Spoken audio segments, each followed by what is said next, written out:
Welcome back here with us on Times Now. Viewers, it's the D-Day in the national capital where voting is currently underway for the high-octane assembly elections. Till 1 p.m. today, 33.31% was the voter turnout, and Aam Aadmi Party is clearly eyeing a third straight term in the national capital, banking on its governance record and welfare schemes. Former Delhi Chief Minister and Aam Aadmi Party convener Arvind Kejriwal went to cast his vote along with his elderly parents earlier today. He was seen wheeling his aged mother to the polling booth. His wife Sunita Kejriwal and young son Pulkit Kejriwal also accompanied him. Now, taking a dig at the Bharatiya Janata Party, Arvind Kejriwal appealed to the voters to take a stand against gundagardi or hooliganism. Listen in. मैं दिल्ली के सभी लोगों से भी विनती करना चाहूंगा कि सब लोग वोट डालने के लिए निकलें, अपने अपने वोट का अधिकार इस्तेमाल करें। अच्छे स्कूल बनाने के लिए, अच्छे मोहल्ला क्लिनिक बनाने के लिए, अच्छा इलाज के लिए, अस्पतालों के लिए, दिल्ली के विकास के लिए वोट डालें सब लोग। ऐसा मेरी सब लोगों से विनती है। सर, कितने आश्वस्त हैं चौथी बार क्या आम आदमी पार्टी की सरकार दिल्ली में बनने जा रही है? जाहिर तौर पे जो काम करेंगे उन्हीं को जनता वोट देगी। दिल्ली के लोग बहुत समझदार हैं, बहुत समझदार हैं और उन पर पूरा विश्वास है और वो गुंडागर्दी नहीं बर्दाश्त करते। तो पूरा विश्वास है दिल्ली के लोग सही चुनाव करेंगे। So from President to the Vice President to Delhi LG to the Chief Justice of India, the country's eminent personalities are leading the way on the voting day, appealing to voters to come out in large numbers and exercise their franchise. Politicians cutting across party lines too made their way to the polling booth earlier today to cast their vote, from Leader of Opposition Rahul Gandhi to Congress MPs Priyanka Gandhi and Sonia Gandhi, to Union Ministers Dr. S. Jaishankar, Mr. Hardeep Singh Puri, to Aam Aadmi Party top guns Atishi, Manish Sisodia, Saurabh Bharadwaj. All have voted and have made an appeal to Delhiites to come out and vote in large numbers, because so far the voter turnout does not look very encouraging. So far till 1 p.m. in districts of Northeast Delhi and Shahadra, the turnout is slightly higher than the total average turnout. In Northeast Delhi, the turnout is close to 40%. The seat of Mustafabad in Northeast Delhi has recorded highest turnout of 43% so far. Now, this is the seat, viewers, from where AIMIM has fielded Delhi riots accused Tahir Hussain. Now, the seat of Karol Bagh in central Delhi has recorded the lowest voter turnout so far, 25.01%. It's below what we have seen in the entire national capital. Now, this time, the BJP has fielded Dushyant Gautam from this seat. He is contesting against Aam Aadmi Party's Vishesh Ravi. Now, Vishesh Ravi had won this seat with 67,494 votes in 2020 assembly polls. Now, for the Aam Aadmi Party, this electoral contest is nothing less than a dharm yudh. Listen in.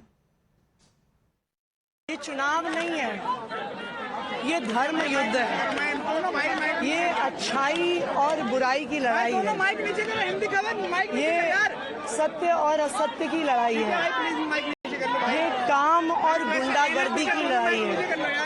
और आज अभी मैंने कालका माई का आशीर्वाद लिया है और मुझे पूरा भरोसा है कि इस धर्म युद्ध में कालका माई का आशीर्वाद सच्चाई के साथ, सत्य के साथ, काम के साथ रहेगा और दिल्ली के लोग भी इस धर्म युद्ध में काम को, सच्चाई को, अच्छाई को अपना वोट जरूर देंगे। Now, viewers, voting day has been mired in a slew of controversies, from Seelampur to Jangpura to Chirag Delhi. Charges are flying thick and fast. In Chirag Delhi, which falls in the seat of Greater Kailash, from where Aam Aadmi Party Saurabh Bharadwaj is contesting, Aam Aadmi Party is alleging a deliberate ploy to deter and block elderly voters. Saurabh Bharadwaj accused the Delhi police of stopping the voters. He in fact posted a video as well of a woman voter and claimed that she came to cast her vote in an auto rickshaw, but because Delhi police barricaded the entire area, citizens were unable to cast their vote. Saurabh Bharadwaj also claimed that the EVMs were being placed in darkness in few booths so that the elderly voters with low eyesight get confused about the party symbols. He has also seen in a he was also seen in a heated confrontation with DCP Southwest, Ankit Chauhan. Watch what happened. The DCP too, by the way, countered the allegations made by Saurabh Bharadwaj, where he said there is an exception made for elderly and specially abled. Their cars are being allowed. He also said that all charges leveled by the Aam Aadmi Party Neta will be investigated. Watch what happened. अंकित जी, यहाँ पे barricading क्यों कर रखी है और हमारे गांव पे बैरिकेडिंग क्यों कर रखी है आपने? पूरा जैम लगवा रखा है आपके एसएचओ और एसीपी ने यहाँ पे। वहाँ पर जो इंस्पेक्टर है वो कह रहा है कि जी सीनियर ऑफिसर से पूछो। सीनियर ऑफिसर से पूछा तो वो भाग गए, उन्होंने बताया नहीं। चिराग दिल्ली पे आपने ये कर रखी है बैरिकेडिंग, शाहपुर गेट पे बैरिकेडिंग कर रखी है। जो आदमी आता है आप उसको कहते हो इधर चले जाओ, दूसरी गाड़ी को इधर लाके वहाँ पे जाम लगवा दें। नहीं, इसमें ना जो इसे गाइडलाइंस है। क्या गाइडलाइन है? 200 मीटर की गाइडलाइन है, प्राइवेट व्हीकल अलाउड नहीं है। अच्छा, तो फिर जी के ग्रेटर कैलाश के अंदर भी नहीं है अलाउड? मैं आपको दिखा ग्रेटर कैलाश में सुनिए, ग्रेटर कैलाश में स्कूल के सामने गाड़ी खड़ी हो रही है, साउथ एक्स में स्कूल के सामने गाड़ी खड़ी हो रही है, पैदल उतर के आदमी अंदर जाके वोट डाल रहे हैं। कहाँ है गाइडलाइन? आपको गाइडलाइन मैं अभी आरओ से बात करता हूँ। आप आरओ से बात कर लीजिए प्लीज। मैं आरओ, ये मेन रोड कैसे बंद कर दोगे आप? नहीं, उसमें इलेक्शन कमीशन गाइड घर वालों को रेजिडेंट नहीं है भाई। अगर गाइडलाइन है तो सबके लिए होगी ना, साउथ एक्स में भी होगी। क्या आप मुझे बता दो, मैं मीडिया से पूछ रहा हूँ, मीडिया मुझे बता दे। मैं पूछ रहा हूँ, क्या आपने देखा कि वीरेंद्र सचदेवा 200 मीटर उतारे गए हों और वहां से पैदल आए हों? या आपने अभी राष्ट्रपति जी को भी वोट डालते हुए देखा है? आपने देखा कि 200 मीटर की गाइडलाइन थी, पुलिस ने 200 मीटर दूर राष्ट्रपति को उतार दिया और वहां से वो पैदल आई हो? गाइडलाइन जो है एक्सेप्शन नहीं है। मैं दिखाता हूँ गाइडलाइन। हाँ दिखाइए ना। आपको ट्वीट का रिप्लाई भी किया। सर कोई गाइडलाइन नहीं। जो एल्डरली हैं उनके लिए एक्सेप्शन केस है, जो old people who can not walk उनके लिए अलाउड है गाड़ी अंदर तक आना, अदरवाइज 200 मीटर की गाइडलाइन है इलेक्शन कमीशन। ये सवाल खड़ा कर रहे हैं कि आप लोग बाकी इलाकों में ऐसा नहीं हो रहा है, सिर्फ यहाँ सब जगह as a matter of rule implement हो रहा है। अगर जहाँ बता रहे हैं वहाँ पे विल सी, और जो पीछे जाम बता रहे हैं उसकी जो इनकन्वीनियंस बता रहे हैं उसको will resolve. Meanwhile, in Selampur, viewers, earlier today, high drama ensued at a polling booth when a few women claimed that they were turned away because their vote was already cast. Can you believe it? BJP workers president, in fact, in this particular area, hurled the farzi voting charge and alleged that the Aam Aadmi Party is facilitating fake voters. The situation is currently under control, but the charges and counter charges led to some tense scenes in that particular area. Let me now go across to my colleague Tejshri, who is joining us live right now. So, Tejshri, from 1 p.m. till 3 p.m., there has been a bit of improvement in terms of the voter turnout. Till 3 p.m. we are learning voter turnout has improved to 46.55%, but not enough really for, national capital, isn't it?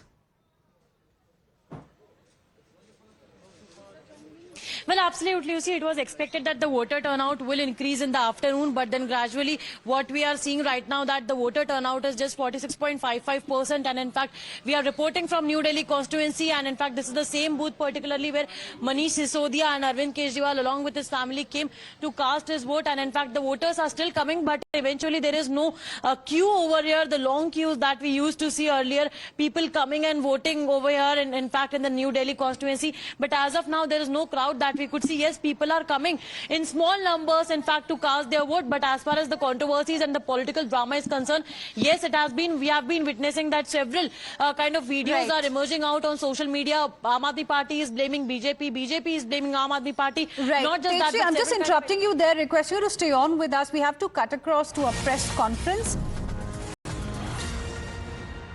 समय है, उसके बाद जो लोग campus में रह जाते हैं उनको भी मतदान का अधिकार मिलता है। तो ये जो शांति और जितनी अच्छी तरह से ये चुनाव अभी तक मतदान अभी तक हो रहे हैं, आगे भी इसी तरह आज चलता रहेगा। और उसके बाद हम लोग इन ईवीएम्स को और जो इलेक्शन रिलेटेड मटेरियल्स हैं उनको हम लोग सेफली स्टोरेज सेंटर तक एस्कॉर्ट करेंगे और उसके बाद उसको सेफ कस्टडी में रखा जाएगा। So what about the seizure which happened yesterday related to one from media? Have you been able to link all these seizures because more than 12 crore rupees have been seized so far? See, we have taken the investigation further, and every investigation will be taken to a logical conclusion So every investigation has forward and backward linkages. So we would be definitely working on that to take the investigation to the logical conclusion. Sir, इस चुनाव में बुर्का और घूंघट को लेकर भी लगातार आरोप लग रहे हैं, हंगामा भी हुआ कि एक दो जगह पे, तो कौन है ये जो बुर्का और घूंघट में आके चुनाव को प्रभावित कर रहे हैं? जी देखिए, मैंने जैसा बताया कि मॉडल कोड ऑफ कंडक्ट का वायलेशन है या कोई भी शिकायत जो भी होती है उसको हमारे पास फ्लाइंग स्क्वाड्स हैं, हमारे पास स्टैटिक सर्वेलेंस टीम है, एग्जीक्यूटिव सेक्टर ऑफिसर्स जो एग्जीक्यूटिव मजिस्ट्रेट होते हैं, सेक्टर पुलिस ऑफिसर्स, वो सब भी इलाके में हैं, सारे जो इलाका के पुलिस अधिकारी हैं वो भी तैनात हैं। तो कोई भी इस तरह की शिकायत मिलती है तो तुरंत वो लोग मौके पे पहुंच के और उसकी पूरी जांच की जाती है। सर, दिल्ली पुलिस पे भी कई तरह के आरोप लग रहे हैं, जैसे बैरिकेडिंग लगा के कह रहे हैं कि जाने नहीं दिया जा रहा, तो काफी उस पर क्या कहेंगे? देखिए, चुनाव आयोग के अपने नियम हैं और वो गाइडलाइंस जो हैं वो पब्लिक डोमेन में भी है कि किस तरह से 200 मीटर दूर प्रीमाइसेस के हम लोग को रेगुलेट करना पड़ता है। तो मैं केवल यही कहना चाहूंगा कि हमेशा से दिल्ली पुलिस की छवि एक प्रोफेशनल पुलिस फोर्स की रही है और हम लोग हमेशा निष्पक्ष रहे और पारदर्शी रहे, और ये पारदर्शिता और निष्पक्षता हम लोग हमेशा बरकरार रखेंगे और हमारा उद्देश्य केवल फ्री, फेयर और पीसफुल इलेक्शन करवाना है। सर, पिछले 24 घंटे के अंदर कितने कैश बरामद किए गए हैं और दोनों पार्टियों की तरफ से जो आरोप लगाया जा रहा है उसे लेकर क्या कहना चाहिए? क्योंकि लगातार आम आदमी पार्टी पुलिस पर आरोप लगा रही है कि पुलिस आम आदमी पार्टी की तरफ से कोई एक्शन नहीं ले रही। कल की अगर मैं बात करूं तो कल हम लोगों ने 23,76,000 रुपए बरामद किए थे और 6 जो इलीगल आर्म्स सीज किए गए थे, 21 कार्ट्रिजेस थे, 4,119 लीटर इलिसिट लिकर पकड़ी गई थी और 226 व्यक्तियों के खिलाफ हमने भारतीय नागरिक सुरक्षा संहिता के तहत प्रिवेंटिव अरेस्ट की कार्रवाई की थी। और जो All right, so that was a press conference by Devesh Srivastava, Special CP on the elections in the national capital. He says it has been a peaceful election so far. Some complaints of violation of model code of conduct were there and action is now being taken. Moving on, viewers, in the VIP seat of Jangpura, former Delhi Deputy Chief Minister and the Aam Aadmi Party candidate Manish Sisodia was seen engaged in a confrontation with the Bharatiya Janata Party because Aam Aadmi Party workers in this area had claimed that the BJP is offering money in lieu of votes. Delhi police have rejected the allegations of Manish Sisodia, calling them baseless. ये वाला घर है, हाँ बना रहे हैं, पैसे बांटे जा रहे थे इस घर में। मैं कह रहा हूँ इसको रेड इस घर में चौपट डालिए, इस घर में रेड करिए, इस घर में रेड करवाइए, पैसे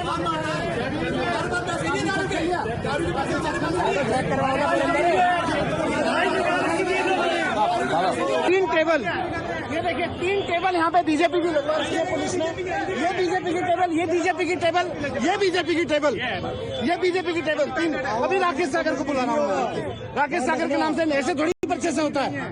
3-3, 4-4 टेबल बीजेपी की लगवा रखी है यहाँ पे, वो नहीं चलेगा। ये बीजेपी की दिख रही है आपको, बीजेपी के लोग बीजेपी के लोग रखे 3-3 टेबल्स पे लाइन लगा रही है, 3-3 लोग रहे थे, 3-3 टेबल यहाँ पे लगवा रहे हो और यहाँ पे महिलाओं को पैसे बंटवा रहे हो। दारू का पैसा नहीं है, दारू का पैसा नहीं है,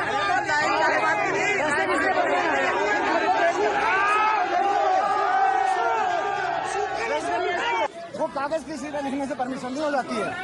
ये बीजेपी की टेबल राकेश सागर के नाम से कैसे लगी हुई है? मुझे परमिशन क्यों नहीं मंगवाया? आगे क्यों नहीं मंगवाया? जवाब दे रहे हैं, आपके नेता खड़े हैं,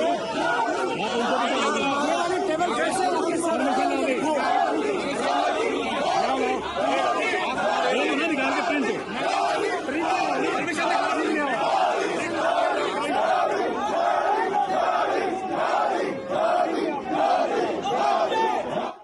So that was the allegation by Aam Aadmi Party's Manish Sisodia, but that's not all, viewers. Aam Aadmi Party's Sanjay Singh took to social media to claim that in a sensitive area near the Rashtrapati Bhavan, near booth number 27, BJP is allegedly distributing cash and pamphlets.